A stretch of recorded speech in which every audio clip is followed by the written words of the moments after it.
Hello दोस्तों, आपका स्वागत है हमारे YouTube चैनल फिल्म फटाफट में। आज हम लेकर आए हैं एक ऐसी औरत की कहानी जो सिर्फ राइटर नहीं, एक मिस्ट्री है। एक ऐसी मास्टरमाइंड जिसे समझने जाओ तो खुद फंस जाओगे।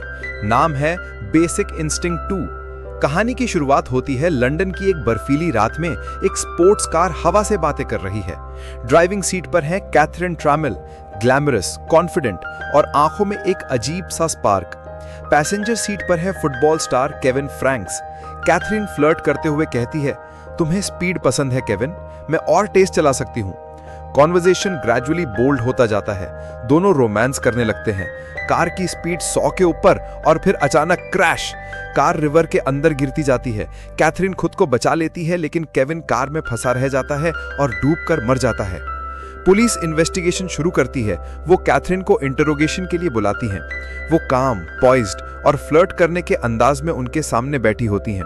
पुलिस ऑफिसर्स जितने भी सवाल करते हैं, कैथरीन उनका जवाब एक कॉन्फिडेंट स्माइल के साथ देती हैं। उससे बात करने पर तो ऐसे ही लगता है कि उसने मर्डर नहीं किया है, लेकिन एक पुलिस ऑफिसर जिसका नाम रॉय होता है, उससे कैथरीन पे शक होता है, लेकिन उसके खिलाफ कोई सबूत नहीं होता। कोर्ट डिसाइड करती है कि कैथरीन की साइकेट्रिक इवैल्यूएशन होनी चाहिए, जिससे कोर्ट को उसके मेंटल कंडीशन के बारे में पता चल सके। इसके लिए कोर्ट अपॉइंट करती हैं डॉक्टर माइकल ग्लास को, जो एक रेप्यूटेड साइकेट्रिस्ट हैं और हमारे कहानी का मेन लीड। माइकल बहुत ही सीरियस, लॉजिकल और कंपोज्ड इंसान है। वो कैथरीन का इवैल्यूएशन शुरू करता है। वो उससे बहुत सारे क्वेश्चंस पूछता है, उसे समझने की कोशिश करता है।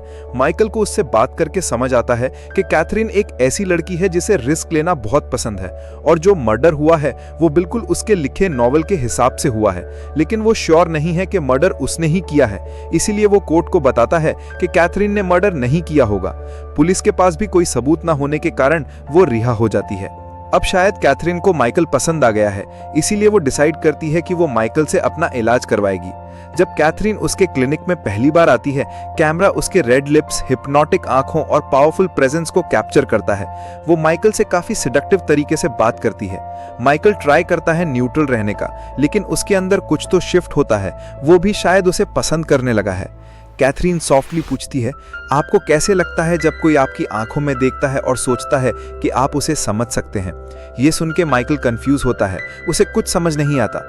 माइकल कैथरीन के बारे में और जानना चाहता है, इसीलिए वो उसकी फाइल स्टडी करता है।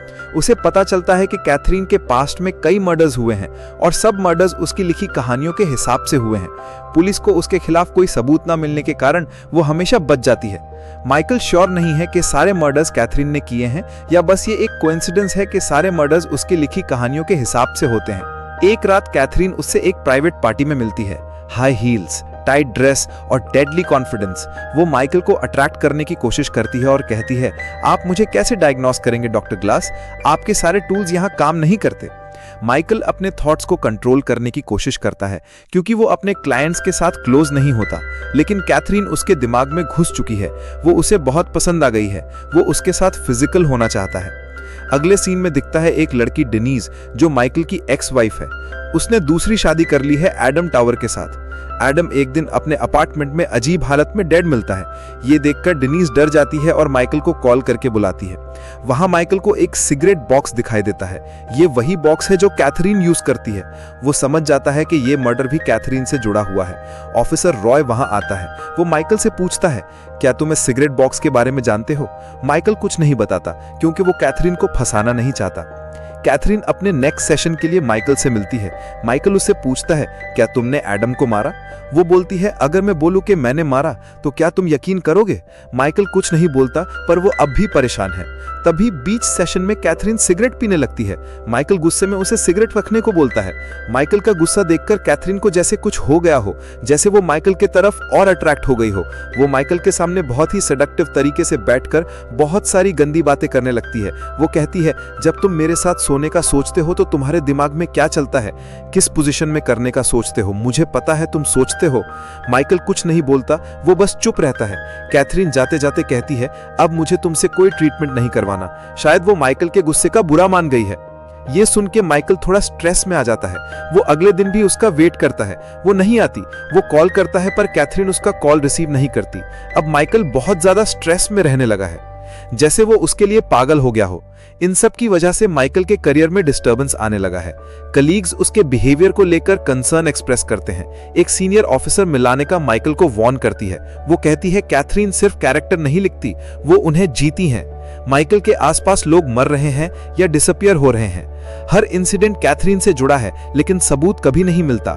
माइकल खुद पर डाउट करने लगता है, या तो कैथरीन मास्टर मैनिपुलेटर है या वो स्लोली उसके प्यार में पागल हो रहा है। वो एक रेस्टोरेंट में बैठा होता है। वहां की एक वेट्रेस जो मन ही मन माइकल को पसंद करती है, उसे देखती है कि माइकल स्ट्रेस में बैठा है, शायद उसे कोई टेंशन है।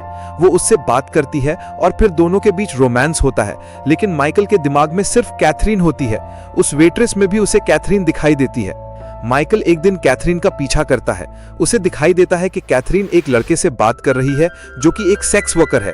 वो उसे पैसे दे रही है, पर वहां कुछ ठीक नहीं लग रहा। वो लड़का कैथरीन को अचानक से अंदर ले जाता है।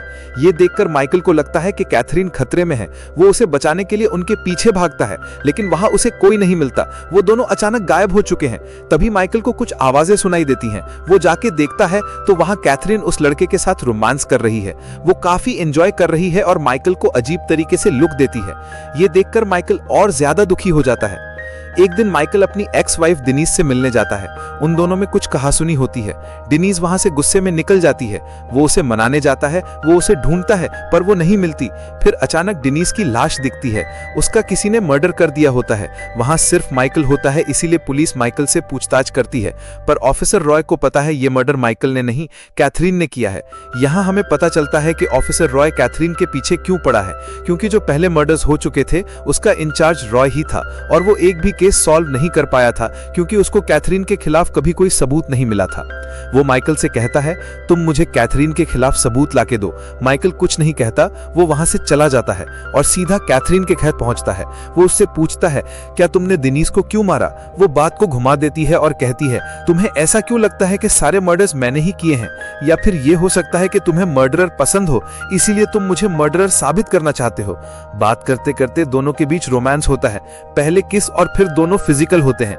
ये काफी इंटेंस होता है। सुबह जब माइकल उठता है तो उसे कैथरीन के फ्रिज में एक ड्रग्स की बोतल मिलती है। उसे लगता है ये वही ड्रग्स है जिससे एडम की मौत हुई थी।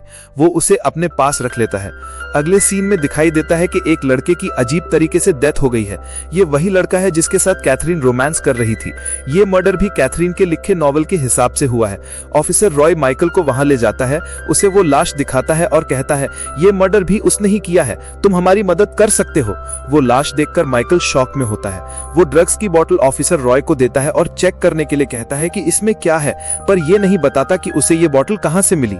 माइकल को कुछ समझ नहीं आता कि वो क्या करे, क्योंकि वो कैथरीन से प्यार करने लगा है और अब तक ये कंफर्म नहीं हुआ है कि मर्डर वही कर रही है। इसके बाद माइकल फिर से कैथरीन के घर जाता है। वो कुछ बोले उससे पहले ही कैथरीन उसे अपनी नई नॉवल का ड्राफ्ट देती है। माइकल उससे पूछता है, क्या तुमने उस लड़के को मारा? वो बोलती है, हाँ, क्योंकि मैं उससे बोर हो गई थी और मुझे बोर होना पसंद नहीं है। ये सुनकर माइकल को गुस्सा आता है और वो कैथरीन पे हमला कर देता है। उसे पानी में डुबोकर मारने लगता है, पर वो उसे जान से नहीं मारता। ऑफिसर रॉय माइकल से मिलता है और बताता है कि इस बोतल में नॉर्मल दवाई है, ये कोई ड्रग्स की बोतल नहीं है। माइकल थोड़ा कंफ्यूज हो जाता है। उसे कुछ समझ नहीं आता क्योंकि अब तक उसे यकीन हो गया था कि कैथरीन ही खूनी है। घर आकर माइकल वो नॉवल पढ़ता है जो कैथरीन ने उसे दिया था। तब उसे पता चलता है कि जो भी मर्डर्स हो रहे हैं सब इसी नॉवल के हिसाब से हो रहे हैं। जब वो आगे पढ़ता है तो उसमें लिखा होता है कि अगला मर्डर उसकी सीनियर ऑफिसर मिलानिका का होने वाला है, जो माइकल की फ्रेंड भी है। वो शॉक हो जाता है और मिलानिका को बचाने उसके घर पहुंचता है। मिलानिका एकदम सही लग रही होती है, लेकिन यहाँ एक ट्विस्ट आता है। मिलानिका उसे बताती है कि तुम्हारी मेंटल कंडीशन ठीक नहीं है और जो भी मर्डर्स हो रहे हैं वो सब तुम कर रहे हो। अगर तुम सरेंडर कर दो तो शायद मैं तुम्हारी मदद कर पाऊं। माइकल को कुछ समझ नहीं आता कि ये ऐसा क्यों बोल रही है।